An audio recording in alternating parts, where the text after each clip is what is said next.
मीरा दीदी, मैं अपनी किट्टी पार्टी में जा रही हूँ। रिम्मी और सिम्मी दोनों स्कूल से आती होंगी।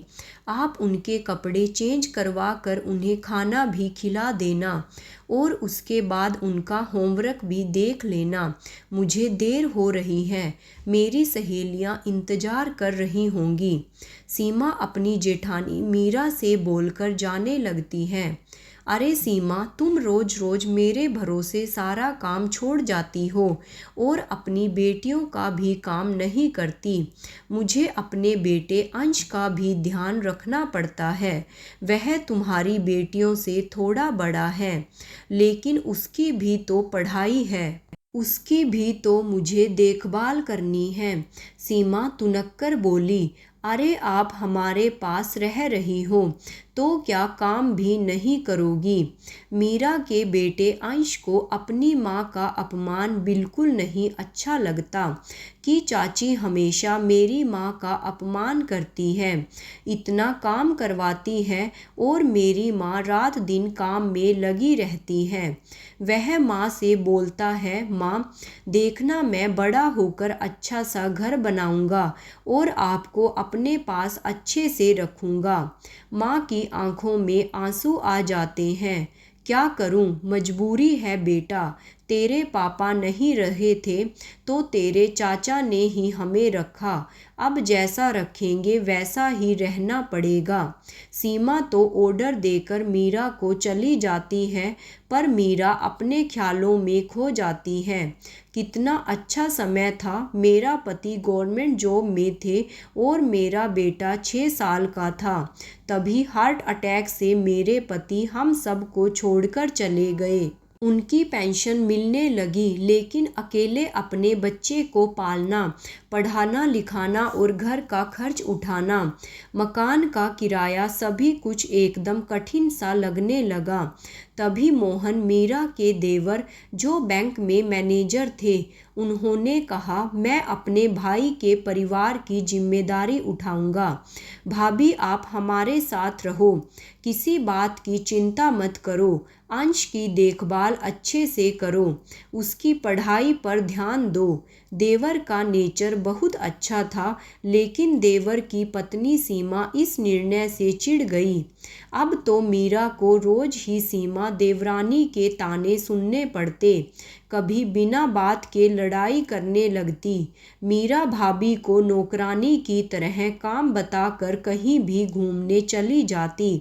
यह देखकर कभी कभी देवर भी सीमा को डांट देता तो उसे और बुरा लग जाता। देखते देखते समय निकलने लगा और मीरा का बेटा अंश भी 10 साल का हो गया। सीमा की दोनों बेटियां छोटी थीं, पर 8 साल की हो गई थी। थोड़ी समझदार थी, दोनों ही जुड़वा थी, रिम्मी और सिम्मी। मीरा पढ़ी लिखी थी और गाना बहुत अच्छा गाती थी। वह सोचने लगी कि ऐसे कैसे काम चलेगा, मैं अपने बेटे पर ध्यान नहीं दे पाऊंगी और दूसरों के ऊपर कब तक निर्भर रहूंगी। एक दिन उसने अखबार में एक नौकरी का एडवर्टाइजमेंट देखा। रेडियो स्टेशन पर नौकरी के इंटरव्यू के लिए बुलाया गया था। शाम को मीरा अपने देवर से बोलती है, मोहन तुम मुझे यह इंटरव्यू दिलवाने ले चलो। मोहन बोला, भाभी आप क्यों परेशान हो रही हो, आराम से घर पर रहो। मीरा बोली, मैं कब तक तुम पर निर्भर रहूंगी। तुम्हारी पत्नी मेरा बात बात पर अपमान करती है, मेरे बेटे पर भी चिल्लाती रहती है। अब मेरा बेटा भी थोड़ा बड़ा हो गया, उसे अच्छा नहीं लगता, इसलिए मुझे यह इंटरव्यू दिलवाने ले चलो।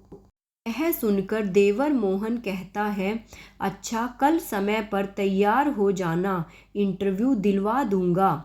दूसरे दिन मीरा सुबह बेटे के स्कूल जाने के बाद 10 बजे उसका इंटरव्यू था, अपने देवर के साथ इंटरव्यू देने जाती है। मीरा को जाते हुए देखकर सीमा बोलती है, ऐसे थोड़ी कोई सेलेक्ट होता है। पर मीरा अपनी देवरानी की बात पर कोई ध्यान नहीं देती और भगवान के हाथ जोड़कर देवर के साथ इंटरव्यू देने चली जाती है। उस दिन शनिवार था और बैंक की छुट्टी भी थी, इसलिए देवर को भी कोई परेशानी नहीं होती। आधे घंटे बाद मीरा का नंबर आता है। मोहन भाभी से बोलता है, भाभी चिंता मत करना, बेझिझक होकर इंटरव्यू देना, और वह भाभी को शुभकामनाएं भी देता है। शायद उस दिन मीरा के साथ भगवान ही खड़े थे। जब मीरा का इंटरव्यू होता है तो मीरा के बोलने का ढंग और उसकी आवाज़ से वहाँ के मैनेजर प्रसन्न हो जाते हैं और बोलते हैं, हमें ऐसे ही कैंडिडेट की ज़रूरत थी जो अच्छे से रेडियो स्टेशन पर गाना भी गा सके और रिकॉर्डिंग के लिए उसकी आवाज़ भी अच्छी हो। इतनी सुरीली आवाज़, बस फिर क्या था। मीरा के लिए शाम तक अपॉइंटमेंट लेटर भी बन जाता है।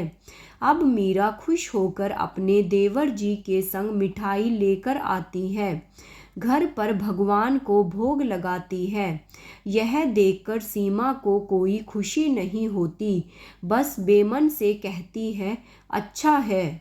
2 दिन बाद ही मीरा को अपनी नौकरी ज्वाइन करनी थी। जब वह अपनी नौकरी पर जाती है उसे अपने आप में बहुत अच्छा लगता है। ऐसा लगता है जैसे वो आज अपने पैरों पर खड़ी होकर अपने बेटे पर ध्यान दे पाएगी।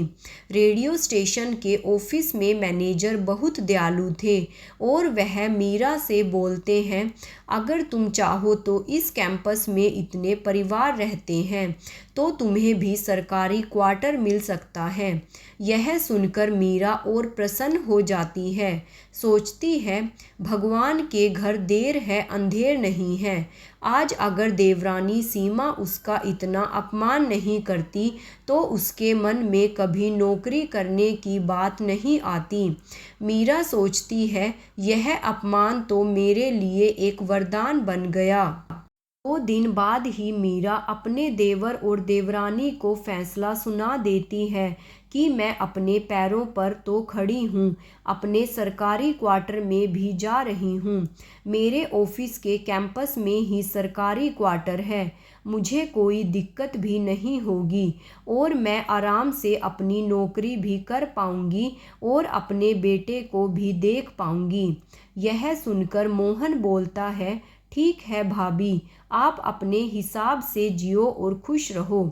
लेकिन सीमा को आराम करने की, घूमने की आदत पड़ गई थी।